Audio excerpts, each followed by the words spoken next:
Puji Tuhan, ada pepatah nggak kenal nggak disayang, saya ingin disayang, makanya saya memperkenalkan diri. Nanti bisa dilanjutkan dengan slide-nya ya.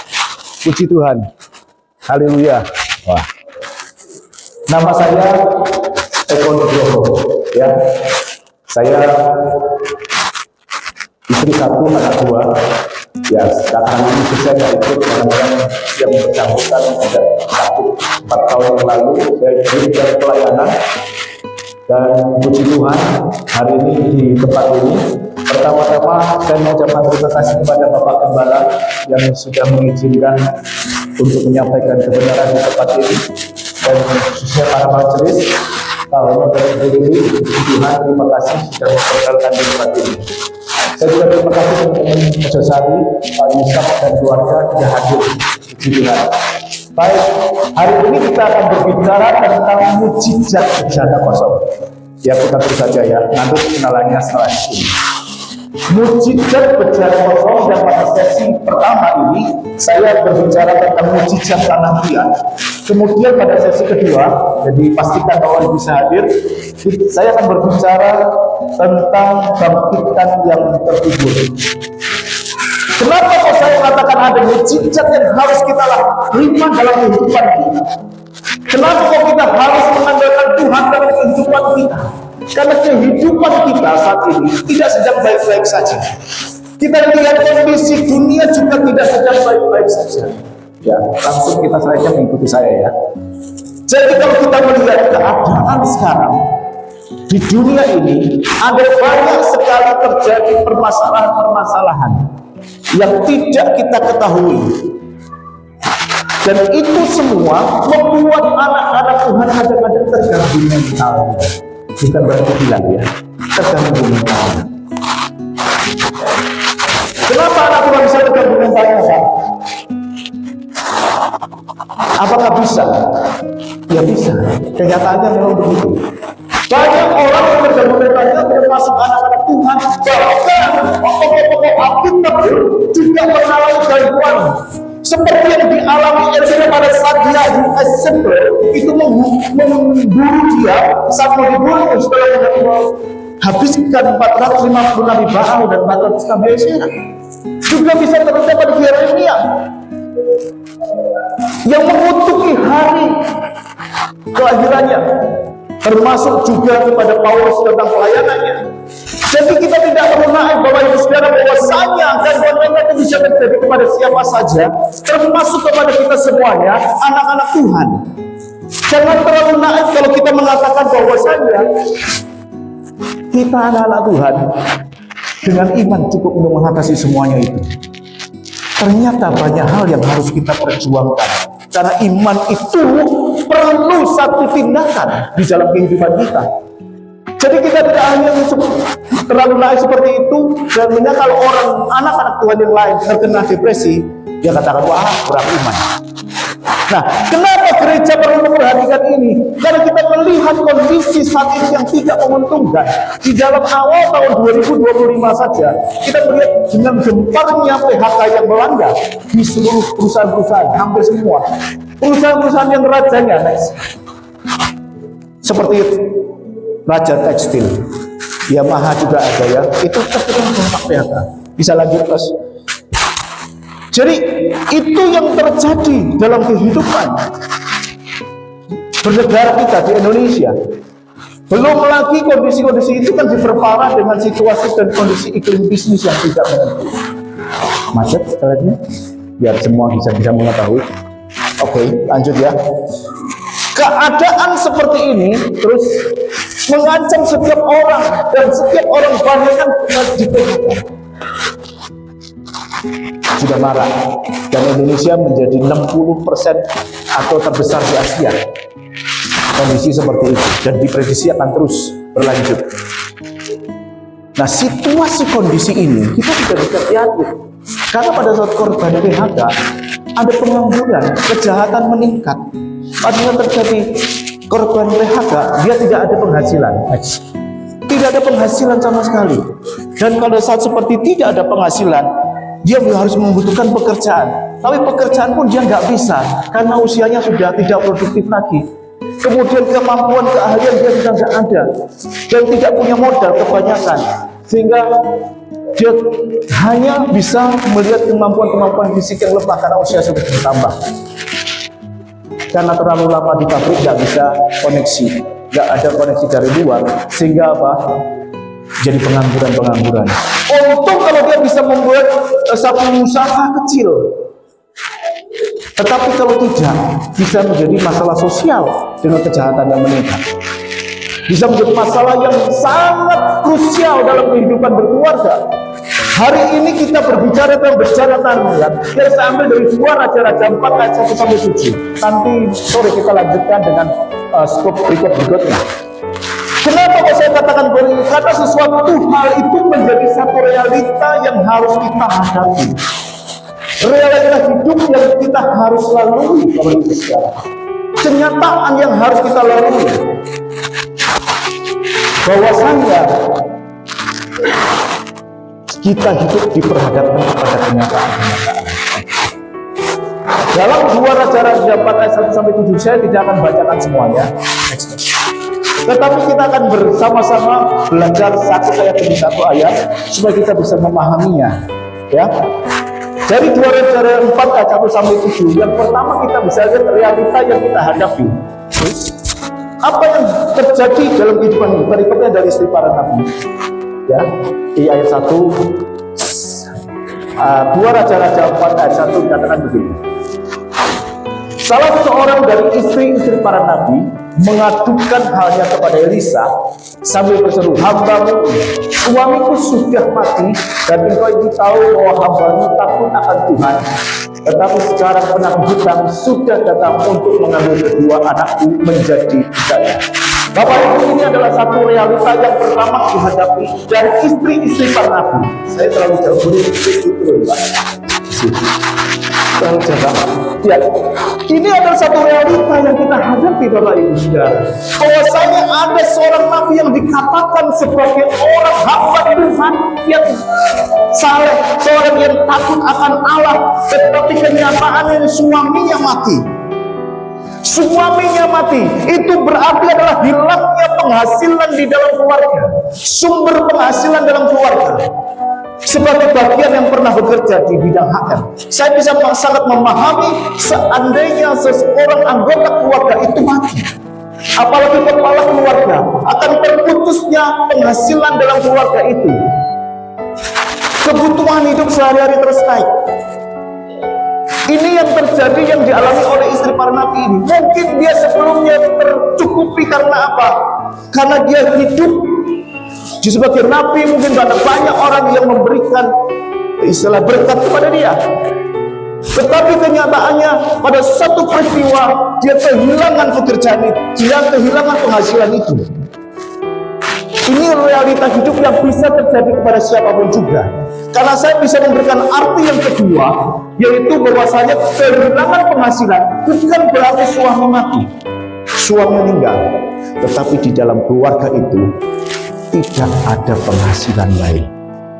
Di dalam keluarga itu sudah buntu penghasilan. Ini juga berarti bahwa hilangnya satu penghasilan. Suaminya mungkin masih hidup, tetapi tanpa pekerjaan. Suaminya masih hidup, tetapi tidak ada penghasilan. Sama seperti tidak ada suaminya sudah mati.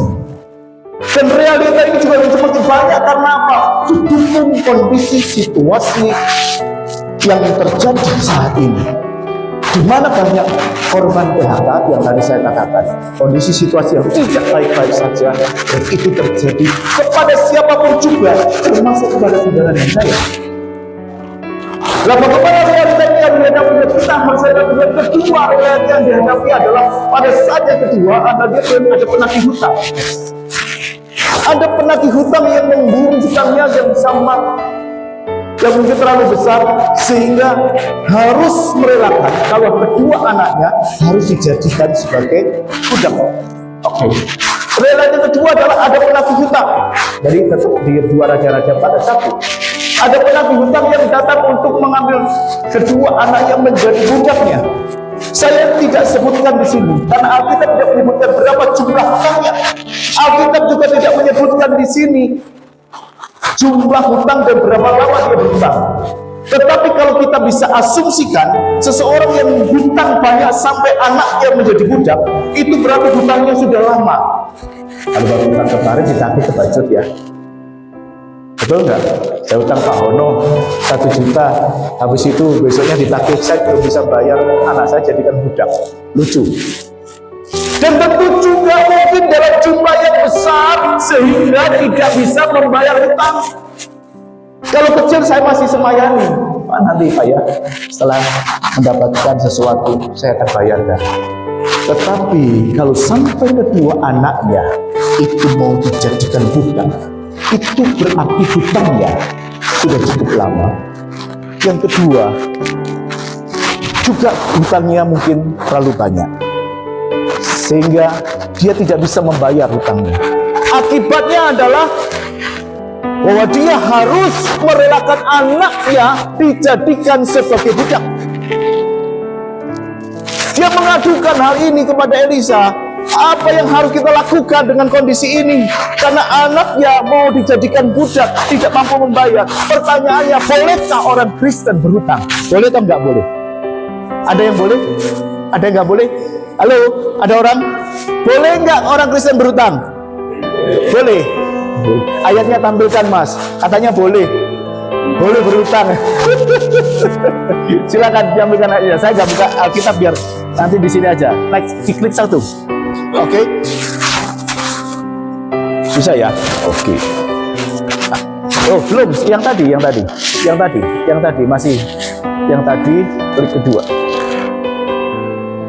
Yang tadi. Oke. Kita akan baca di sini. Bapak Ibu di Roma 18 ayat 3. Terus satu lagi klik. Dua kali klik enggak apa-apa.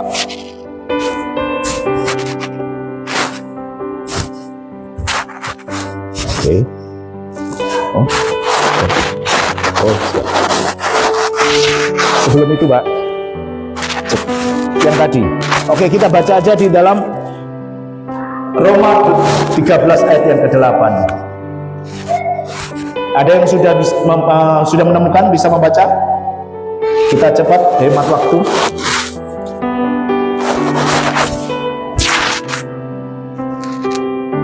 Roma 13 ayat 8.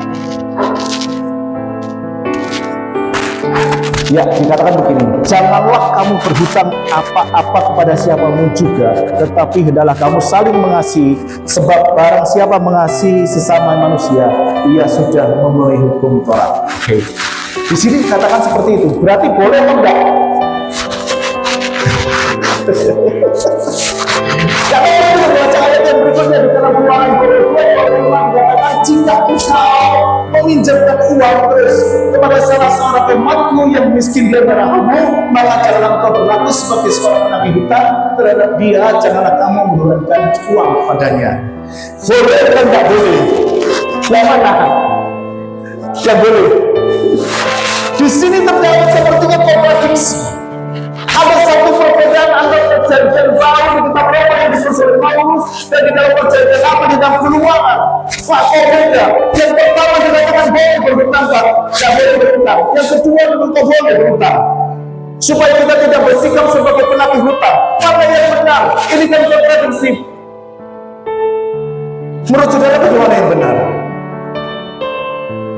Kalau kita asumsikan memang keseyogyanya, bukan semojosarinya, kita memang tidak boleh berhutang. Karena berhutang akan memberikan beban kepada kita, akan memberikan masalah kepada kita. Apalagi berhutang kepada orang-orang fasik yang akan menjadikan budak. Bisa langsung nasib. Itu akan menjadi masalah. Oleh karena itu dikatakan sebaiknya tidak berhutang. Kenapa dasarnya? Ya Amsal mengatakan bahwasanya kalau orang ini adalah berkaitan dengan bertindak bodoh, ya, bertindak bodoh, banyakkan, ya, oke. Karena berhutang akan menimbulkan banyak dampak buruk, akan membuat orang terperangkap di dalamnya sedekah, lupa gak pernah ada masalah yang selesai. Kemudian apabila pinjam dengan saudara seiman, akan meretatkan hubungan dari persaudaraan seiman. Sehingga oleh karenanya di gereja kami, di dalam komunitas sel itu tidak boleh larangan keras untuk kita mengutangi, tapi disyaratkan beri dan diberi. Kenapa? Jangan sampai kita bertindak bodoh dengan mengambil tindakan ini. Amsal mengatakan orang kaya dan menguasai orang miskin, yang berhutang menjadi budak yang menghutang. Tuhan tidak inginkan kita menjadi orang yang atau menjadi budak dari orang lain. Tuhan tidak inginkan kita menjadi budak saudara lain kita, apalagi kepada orang-orang fasik. Nggak boleh, supaya kita tidak menjadi budak orang yang mengutangi. Loh Pak, lantas bagaimana halnya dengan kredit mobil, kredit usaha, bukan ya? Tadi kan ada boleh nggak boleh. Saya nggak punya modal Pak, tapi saya pengen usaha. Setidak-tidaknya saya bisa lari ke bank. Begitu. Kalau sekiranya seperti itu, kita lihat di dalam 1 Korintus 10:23. Segala sesuatu diperbolehkan. Benar, boleh semuanya, tidak ada yang tidak boleh. Tapi bukan segala sesuatu itu berguna. Segala sesuatu diperbolehkan, benar, tetapi bukan segala sesuatu itu membangun. Jadi pertimbangkan baik-baik. Kalau sekiranya kita berhutang, ada satu kewajiban untuk menyelesaikan sampai akhir agar nama Tuhan dipermuliakan. Segala sesuatu perlu dipertimbangkan. Karena apa?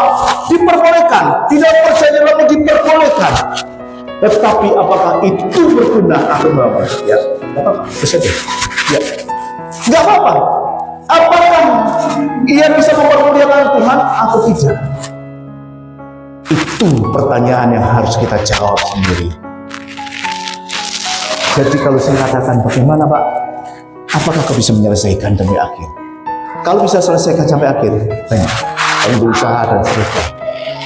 Oke, kemudian ketika adalah tidak memiliki harta apapun yang berharga. Dikatakan di 2 Raja-Raja 4 ayat 2, jawab Elisa padanya, apakah yang dapat kuperbuat bagimu? Beritahukanlah kepadaku apa yang punya di rumah. Berkatalah perempuan itu,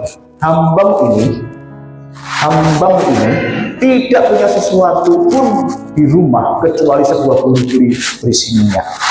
Orang seringkali mengecilkan potensi dirinya. Saya tidak mengatakan hanya janda ini, janda para nabi ini. Mungkin dia tidak pernah bekerja sebelumnya karena dia seorang istri nabi. Tetapi kalau dikatakan ini apa yang dia punya, saya juga nggak punya apa-apa. Meskipun dia katakan hanya sebotol buli-buli kecil yang berisi minyak.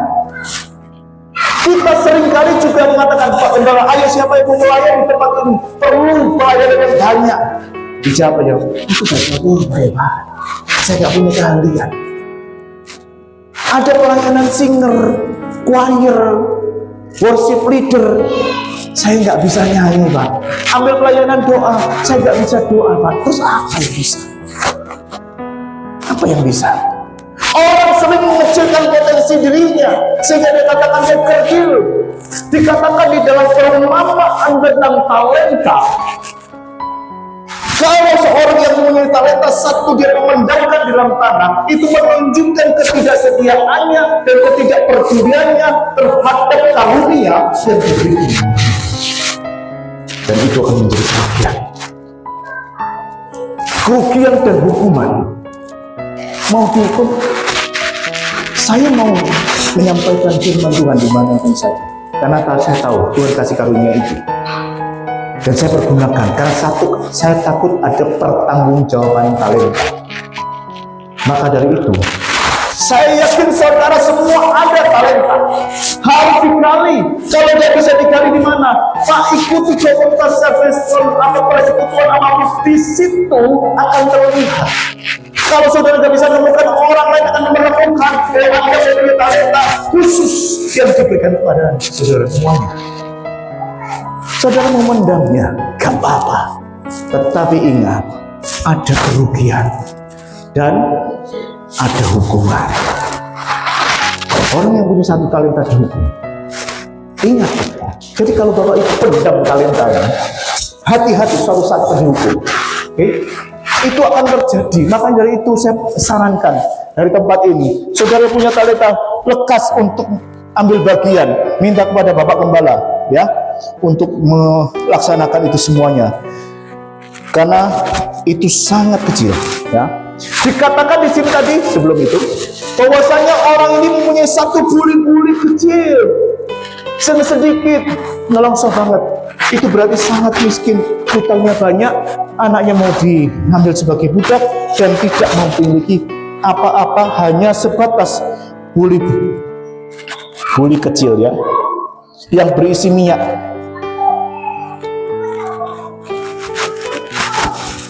Nah, Bapak Ibu Saudara, dia sembunyikan itu, sama seperti kita menyembunyikan talenta kita. Dia sembunyikan sepertinya kalau boleh Elisa nggak boleh tahu. Kenapa? Hanya kecil, memalukan. Mungkin saudara juga berpikiran begitu, untuk menyembunyikan semua talenta yang Bapak Ibu punyai, mempunyai karunia yang Bapak miliki. Seharusnya kita menggunakan setiap bakat, kemampuan, dan sumber daya kita untuk mengabdi kepada Tuhan dan sesama, bukan untuk disembunyikan, tetapi harus dipertanggungjawabkan dan digunakan. Itu yang seharusnya, realita yang begitu. Terus apa yang harus dilakukan? Kemudian kita tahu, setelah kita mengalami realita itu, ada sesuatu yang dilakukan oleh istri Nabi itu. Apa yang dikerjakan? Dia mengadukan halnya kepada Elisa. Dia bertanya kepada Elisa, apa yang harus saya perbuat? Dia datang kepada Elisa, dia datang kepada hamba Allah, ya. Dan ternyata hamba Allah ini juga menerima dia. Kenapa Elisa menerima? Karena dikatakan secara hukum Musa, janda dan yatim itu diperhatikan. Enggak ada istilahnya kalau menolak gimana, ada hukumnya. Kemudian yang kedua adalah karena dulu suaminya ada seorang nabi yang takut akan Allah. Jadi jangan saudara berpikir, oh takut akan Allah saya bebas masalah. Oh enggak. Pada saat saudara takut akan Allah, itu menjadi bijikan kuasa kegelapan, sasaran tembak iblis. Jadi kalau saudara takut akan Allah, perkuat diri di dalam segala hal. Karena apa? Itu menjadi sasaran tembak. Apakah Elisa bisa membantu dia? Pada saat datang kepada dia, oh iya, dia datang karena sebagai janda, dia membantu. Dia datang sebagai istri Nabi, dia akan bantu. Apakah Elisa punya jalan keluar? Elisa sendiri juga seorang Nabi, abdi Allah. Karena pada saat datang kepada abdi Allah, itu sama dengan datang kepada Allah. Amin. Halo, ada orang enggak? Pak Gembala enggak ada orang di sini. Haleluya. Kalau kita datang kepada Gembala, itu sama dengan datang kepada Allah. Apa yang dilakukan Elisa? Enggak ada. Dia menyarankan, percayalah kepada Tuhan dengan segenap hatimu dan jangan bersandar kepada pengertianmu sendiri. Akuilah dia dalam segala lakumu, maka ia akan meluruskan jalanmu. Jadi dengan mengakui Allah yang menuntun setiap jalan kehidupan kita, kita bisa mendapatkan hikmat untuk memecahkan setiap persoalan. Ada kalanya langsung diberikan jawaban, oh luar biasa Anda disayangi. Tetapi sekiranya tidak, setidak-tidaknya hikmat yang diberikan kepada saudara untuk keluar dari setiap masalah akan meluruskan jalan kita, meluruskan setiap tindak tanduk kita. Dia akan melakukannya itu dalam kehidupan kita, Bapak Ibu Saudara. Ya, dia memperhatikan hal itu. Ya. Kemudian yang kedua, saya cepat aja. Yang kedua adalah dia berani melakukan segala tindakan, berani bertindak melakukan perintah di Elisa. Oke. Berani bertindak melakukan perintah.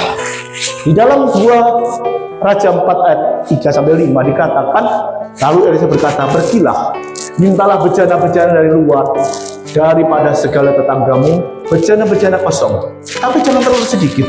Kemudian masuklah, tutuplah pintu sesudah engkau dan anak-anakmu masuk, lalu tuanglah minyak itu ke dalam segala bejana.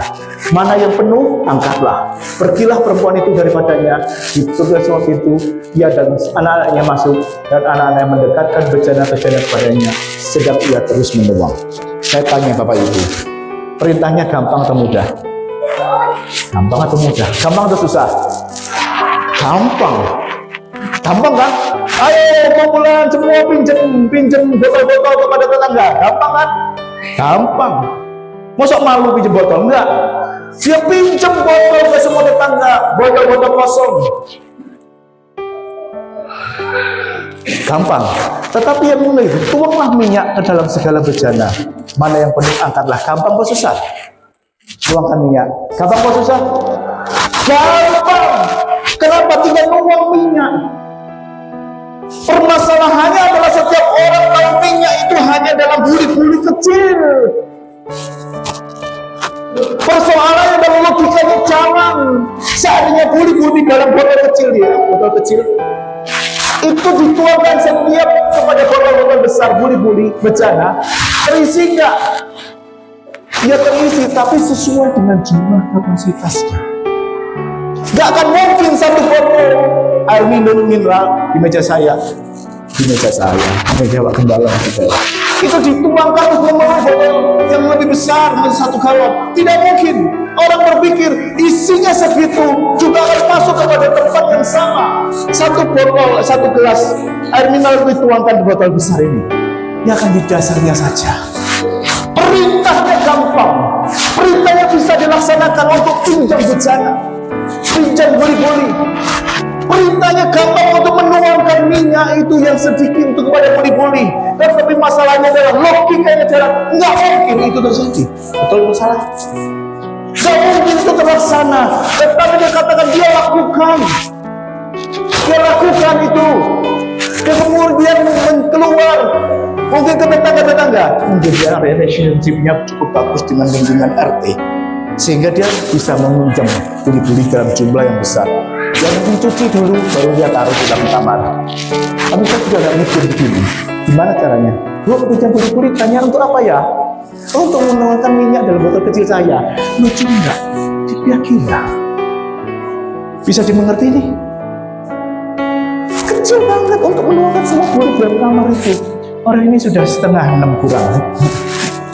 Tak mungkin. Tetapi dia melakukannya tanpa ada satu pemberontakan. Dia melakukan, dia pinjam buli-buli sebaik mungkin kepada tetangga, dan dia tidak tahu apa jawabannya pada tetangga itu pada saat dia pinjam. Untuk apa buli-buli banyak? Anda perlu, mungkin dia berkata begitu. Setelah itu dia masuk semua, ditutuplah pintu sama anak-anaknya. Ini yang paling menegangkan. Kenapa? Ya, langkah pertama menuangkan buli-buli itu adalah langkah yang menegangkan. Setelah itu enak, gak habis ya. Lalu pada saat yang pertama, demikian juga kita. Dikatakan Yakobus juga, demikian juga hanya dengan iman. Jika iman itu tidak disertai perbuatan, maka iman itu pada hakikatnya adalah mati. Seringkali kita punya iman, yes. Kalau nggak punya iman, nggak mungkin di tempat ini. Tetapi kita tidak pernah mempraktekkan iman. Kita takut dengan langkah pertama. Karena apa? Bertentangan dengan logika kita, bertentangan dengan akal kita. Maka kita takut melakukannya karena takut dianggap bodoh. Langkah pertama ini yang menentukan, karena pada saat tanpa perbuatan, tanpa menuangkan minyak itu, tidak akan terjadi mujizat, betul? Terjadi. Tetapi kenyataannya benar-benar melakukannya. Kita seringkali menjadi bayi-bayi rohani yang sekian tahun melayani Tuhan, sekian tahun melayani Tuhan, bekerja di gereja dan seterusnya, tetapi tidak pernah melakukan langkah pertama ini.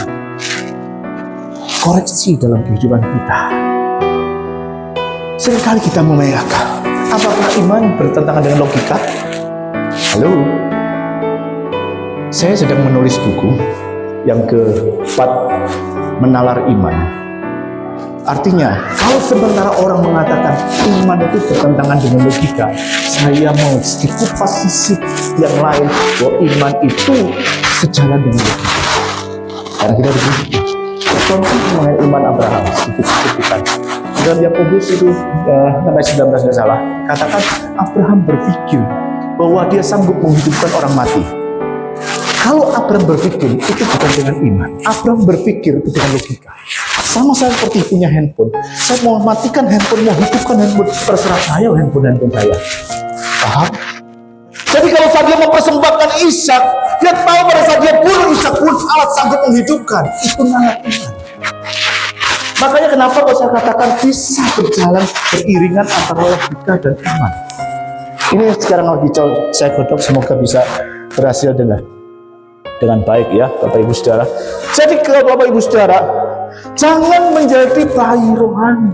Tetapi mari kita mulai sekarang bergerak untuk menghidupkan iman kita. Walaupun mungkin logikamu bertentangan, logikamu mengatakan menolak untuk itu, tetapi kita bisa melakukannya. Kalau tidak pernah dicoba, saudara nggak akan pernah mengalami. Cobalah untuk hal-hal yang kecil, saudara akan alami dan saudara akan melakukan hal-hal yang lebih besar. Amin. Oke, yang ketiga adalah bekerja dengan apa yang ada. Dia katakan Tuhan tidak melakukan bekerja dari luar apa yang tidak kita punyai. Oleh karena itu saya katakan tadi, setiap orang punya talenta, itu yang dituntut Tuhan dari kita untuk tidak melakukannya. Kalau kita tidak punya apa-apa, tentu itu salahnya Tuhan. Tetapi kalau dikatakan kita punya tapi kita tidak melakukannya, itu salah kita. Oleh karena itu dikatakan bekerja dengan apa yang ada bekerja dengan minyak yang ada itu tadi. Ada ilustrasi di sini. Pernah menawarkan sisir kepada orang botak di Arab Saudi. Halo? Nah, ketawa semuanya. Mungkin enggak. Ada satu survei dikatakan, ini cuma ilustrasi, 3 orang disuruh jualan sisir ke Arab Saudi kepada mereka semuanya. Orang yang pertama, dia katakan hanya bisa jual 1 sisir. Itu pun karena belas kasihan biksu. Dia katakan tolong, saya ingin beli 1. Penjual yang kedua, dia bisa menjual 10 sisir. Kenapa? Pada saat dia berjualan di sana seharian, ada banyak pengunjung. Pada saat dia ke sana, angin besar, sehingga rambut dari para pengunjung itu awut-awutan. Makanya dia beli sisir dari orang ini. Beli 10, ya, ada 10 orang yang beli. Namun yang ketiga, dia bisa menjual 500 sisir. Wow. Ini yang saya katakan sebagai pemikiran di luar, thinking out of the book, yang disebut dengan maestri. Kenapa? Dia tidak orientasi kepada sisir itu sendiri, tetapi dia mendatangi kepala biara, dia minta tanda tangan semuanya, dia jual sebagai souvenir. Masuk akal? 500 sisir dia jual. Segenap potensi yang kita miliki itu bukan hanya terbatas pada otot kerja keras, tapi juga pikiran, ilmu, intuisi, dan kerja cerdas. Tuhan akan bukakan jalan pada saat kita datang kepadanya. Pendek kata, kreativitas, akal, ketekunan, kesabaran, itulah potensi dalam diri kita yang dapat dipergunakan, dan yakinlah bahwa Tuhan akan memperlengkapi kita itu dengan semuanya itu. Jadi Bapak Ibu Saudara, jangan takut. Jangan gendar menghadapi kehidupan meskipun situasi kondisi tidak mengizinkan saat ini. Tetapi kita bisa mengetahui kondisi ini. Ya. Kalau kita berbicara apa yang menjadi penghambat yang besar dalam kehidupan kita, hambatan terbesar dalam kehidupan kita adalah seringkali kita menyalahkan keadaan. Seperti orang yang menjual 1 sisir, ngapain sih harus dijual ke biara Shaolin? Tetapi orang ketiga ini, dia berpikir berbeda, keluar dari zonanya of the box ya, sehingga dia bisa mengembangkan diri dengan baik. Bapak tahu di sini adalah salah satu marketing di perusahaan sepatu terkenal di Afrika. Ya, di Afrika dia banyak jual. Pada tahun 1970, pemilik sepatu ini dia berencana untuk ekspansi ke Afrika. Dia kirim marketingnya, manajer ke sana. Dia mendarat di Afrika. Dia survei di sana, dan saat dia survei, dia langsung kirim telek kepada bos. Bos, masyarakat di sini banyak nyeker, nggak ada yang pakai sepatu. Mereka nggak bisa pakai sepatu bos. Saya nggak bisa jual. Masuk akal? Masuk akal. Namun si bos ini nggak cukup berhenti sampai di situ. Kemudian dia kirim marketing independen untuk melakukan survei di Afrika di tempat yang sama. Dan dilihat juga sama. Di sana masyarakat Afrika podo nyeker, artinya nyeker, tidak pakai sepatu, dan dia tidak bisa menggunakan sepatu. Bukan nggak mau pakai, tapi juga tidak bisa. Tetapi pendapat yang berbeda, dia katakan fantastic opportunity. Satu kesempatan yang luar biasa. Kenapa? Dia bisa jualan sepatu sebanyak-banyaknya. Akhirnya dia kirimkan tim survei.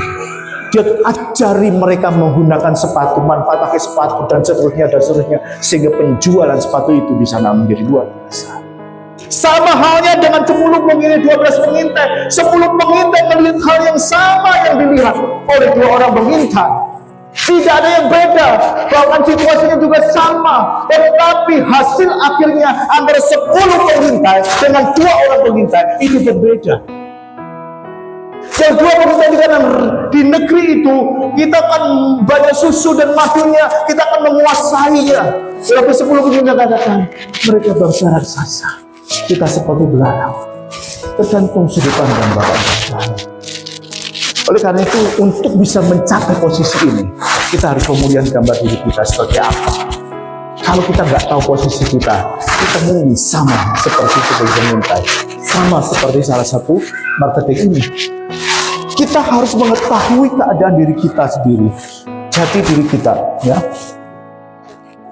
Itu yang harusnya terjadi dalam hidup. Lalu bagaimana next? Bagaimana kalau kita maksud dengan bekerja apa yang ada? Ya, kita diberi kemampuan untuk bekerja. Itu berdasarkan kasih karunia Tuhan. Kemampuan yang Tuhan berikan itu bukan untuk disia-siakan, tapi harus digunakan. 1 Korintus 4 ayat 7 dikatakan begini, sebab siapakah yang menganggap engkau begitu penting, dan apakah yang engkau punya tidak engkau terima? Dan jika engkau memang menerimanya, apakah engkau menegakkan diri seolah-olah engkau tidak menerimanya? Artinya semua yang kita bisa, itu semua dari Tuhan.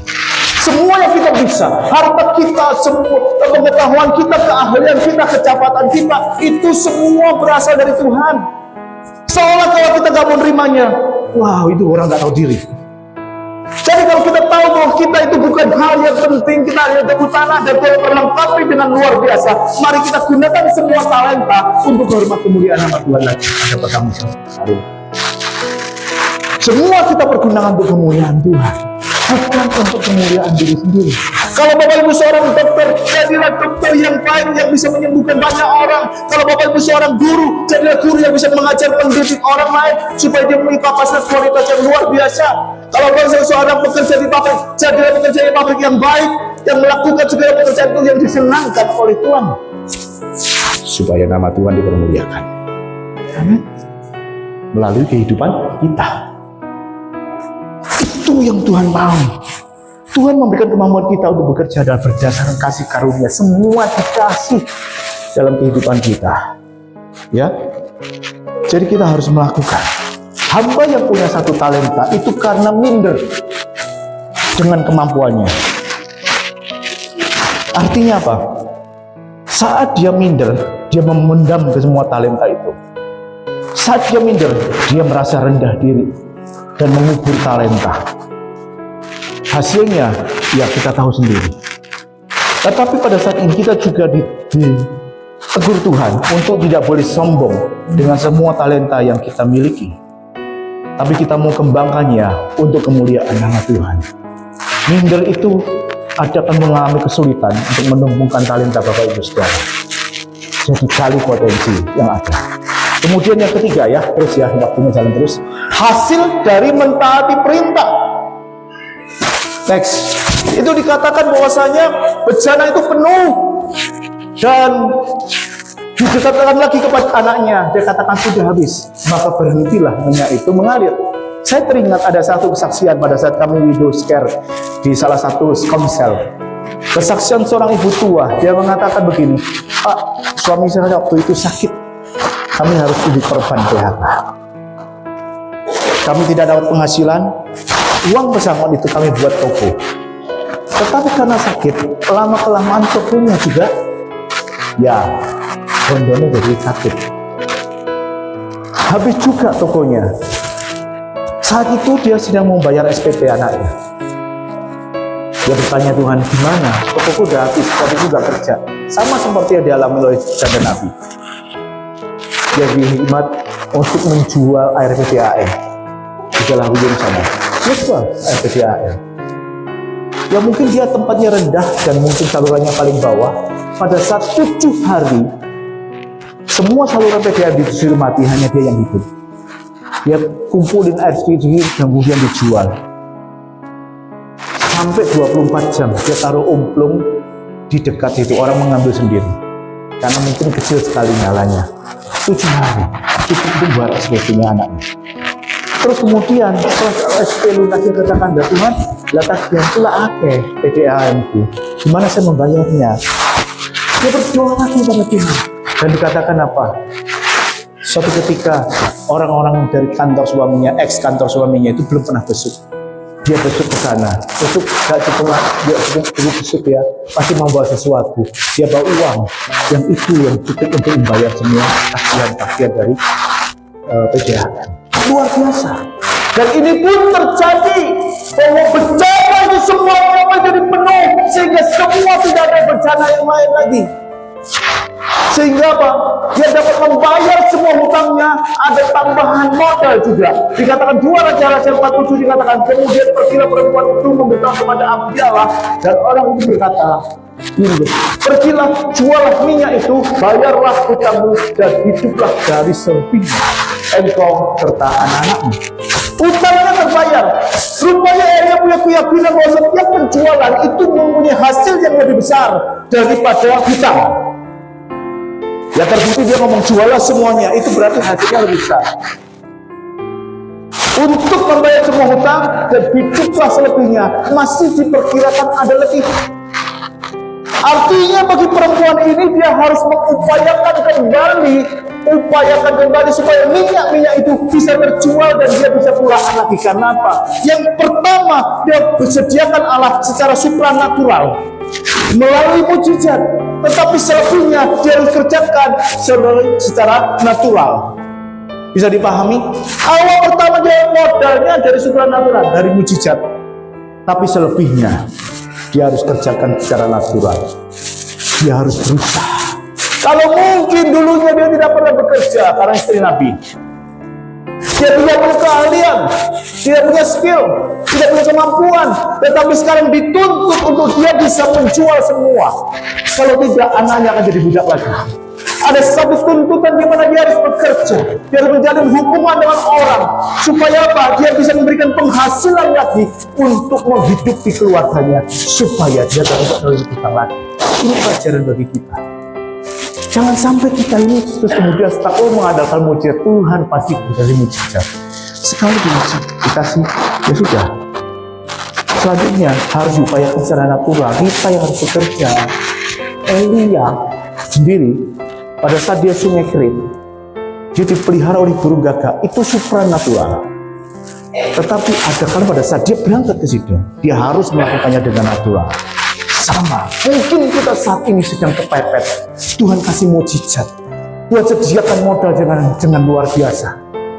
Itu supranatural. Tetapi kalau kita tidak mengupayakan, tidak mempertanggungjawabkan, yang secara natural akan habis. Dan jangan pikir bahwa Tuhan itu nanti akan menghasilkan hal yang sama. Enggak. Harus dicamkan ini. Jadi ada satu yang dikerjakan kembali. Ada yang dikerjakan kembali untuk menjadi modal itu sendiri, menjadi yang utama secara natural. Dia harus mengupayakan kondisi itu. Mungkin gratul awalnya, karena kemahiran tidak lahir dari semalam, tetapi perlu diasah dan dikembangkan. Kita bisa menjadi ahli karena biasa. Pak Hendro ahli masak. Ya Pak Hendro ya. Enak lu masakannya Pak Hendro. Sungguh lu, saya nggak ngecap bener, saya sudah merasakan kok. Itu bukan hanya kemahiran yang lahir kemarin sore, tetapi dari setiap hari dia melakukannya. Hafal bumbunya, hafal komposisinya. Sampai dia mahir. Kalau dia mahir, sudah tanpa komposisi, tanpa ditimbang pun bisa. Itu karena proses yang terus-menerus dia menjadi ahli masak. Sama, kita juga bisa. Apa yang kita mau kerjakan, kita lakukan dengan berulang-ulang. Janda ini mungkin tidak memiliki pengetahuan marketing, tetapi karena dia paksa harus berjualan, dia bisa untuk menjual, karena dia harus hidup dari selebihnya. Apa makna rohani dalam kehidupan kita, Bapak Ibu Saudara? Yang terakhir ya, di tengah-tengah situasi sulit dengan keadaan yang tidak menentu, tetapi kita dituntut untuk bisa mengembangkan diri dengan kondisi itu. Ingat bahwa iman itu adalah parameter kita untuk hidup, menjalani kehidupan. Pernah lihat kasus Abraham di sini? Imannya tidak lemah pada saat dia melihat janji Allah. Dia sudah sangat tua, istrinya juga sudah sangat tua, tetapi anak itu juga tetap diberikan. Dia tidak menjadi lemah, ya.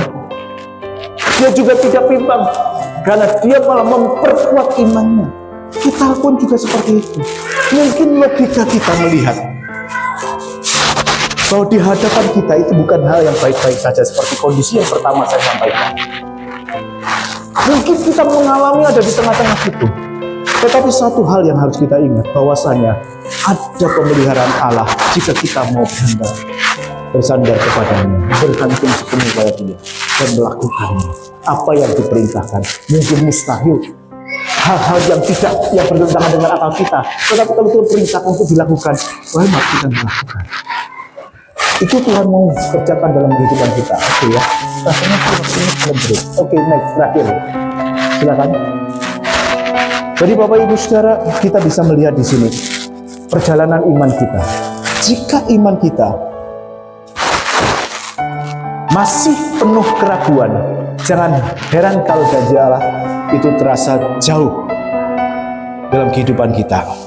Ya, itu yang harus kita camkan. Worship leader, singer bisa maju ke depan mempersiapkan sebuah lagu. Silakan worship leader, singer, kita menyanyikan lagu. Yang kedua, jangan cuma bertahan dalam iman, tetapi bertumbuhlah.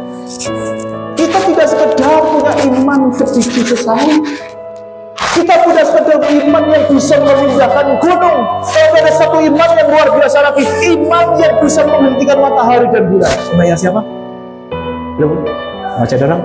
Halo, iman yang bisa menghentikan matahari dan bulan. Imannya siapa? Ya sudah, nanti sore kita bisa lagi kalau gitu. Tapi iman kita harus bertumbuh. Silakan sepenuhnya dia. Dan kemudian yang ketiga, iman bukan sekedar hanya tentang menerima berkat, tapi juga membawa berkat bagi kemuliaan Tuhan. Siapa yang memuliakan Tuhan harus naik iman, level imannya. Puji Tuhan. Mari kita bangkit berdiri, kita akan nyanyikan satu buah lagu, ya, supaya kita bisa diteguhkan di dalam iman kita. Ingat bahwa bejana yang kosong itu terisi, bejana tanah liat itu terisi, karena iman, karena kemampuan dan kemauannya untuk melakukan segala perintah yang diperintahkan. Kita pun di tengah-tengah situasi yang sama, mari melalui pemberitaan firman ini kita berupaya untuk tetap menaik level iman kita. Haleluya.